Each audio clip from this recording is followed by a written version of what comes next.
Okay, guys.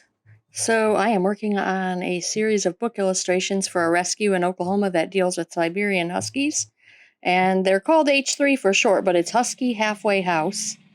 And right now they have over 100 Huskies, and they've always got to find new creative ways to pay the bills. So I decided to partner with them on a children's book. And the idea behind it is that the Huskies from Husky Halfway House think if they learn how to pull sled like real sled dogs, then they will be more likely to be adopted.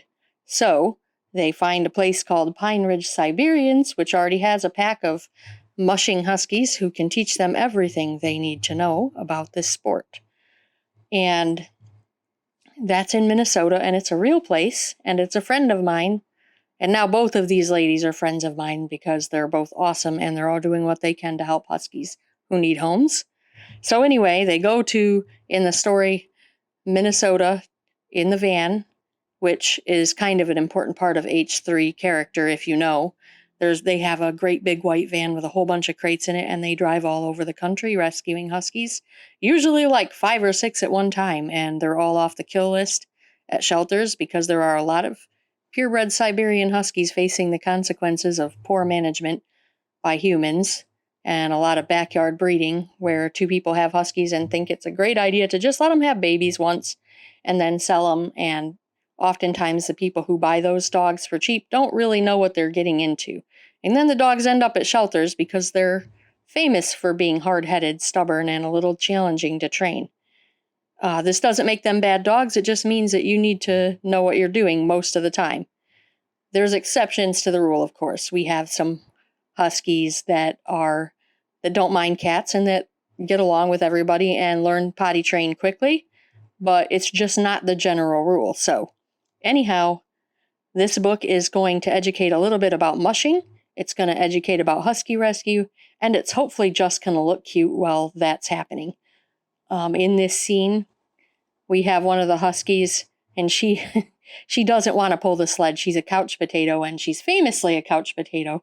So in this scene, she's flopped over saying, "Nope, not doing it." And her mushing buddy is trying to get her to get back up so they can learn to mush. They've got to complete their whole journey so they can get homes for the other huskies.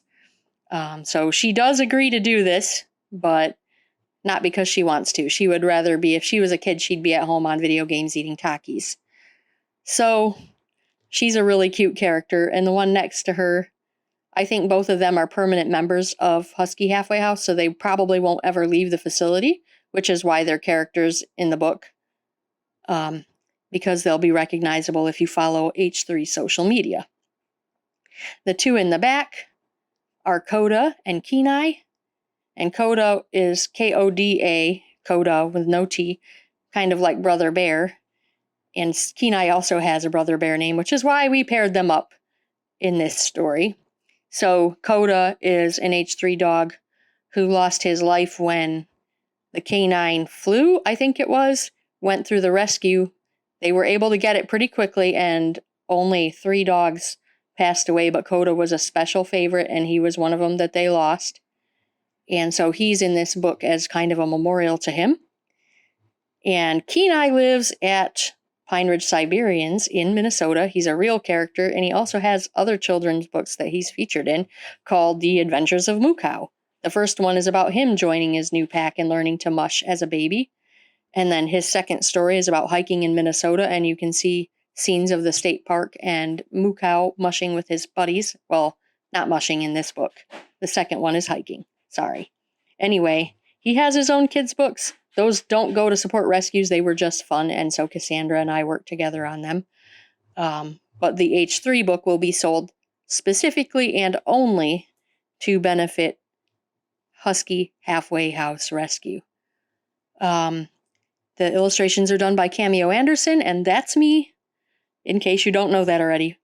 And I've done a few children's books, most of them featuring huskies, but I also did a series for Save a Fox in Minnesota, which rescues abandoned foxes for similar reasons. People think they're so cute and they adopt a fox pup, only to find out that they pee everywhere. You can't tell them not to pee in your house. If you have a fox in the house, you will be cleaning up fox pee.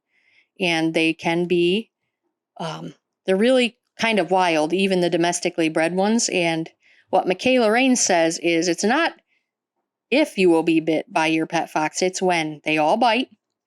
They don't do it to be mean. They just like to explore with their teeth. So if you get a fox, you have to understand that you're probably getting nibbled.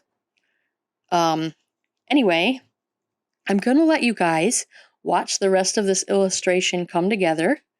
I'm using Adobe Photoshop with an XP pen that lets me draw directly on the screen. So you can enjoy some music and let me know in the comments what you think and if you're planning on buying the book. I hope you are, and I hope this sells like crazy because there are so many Huskies that need the financial help. So thanks for watching the video. Please feel free to share. And guess what? This is the first time I'm going to do this. Hit the subscribe button and the like button. Okay, guys? And the bell for notifications. This is the first time I've gotten to do that, and I'm excited about it. So keep watching. Have fun. I'll see you on the next video.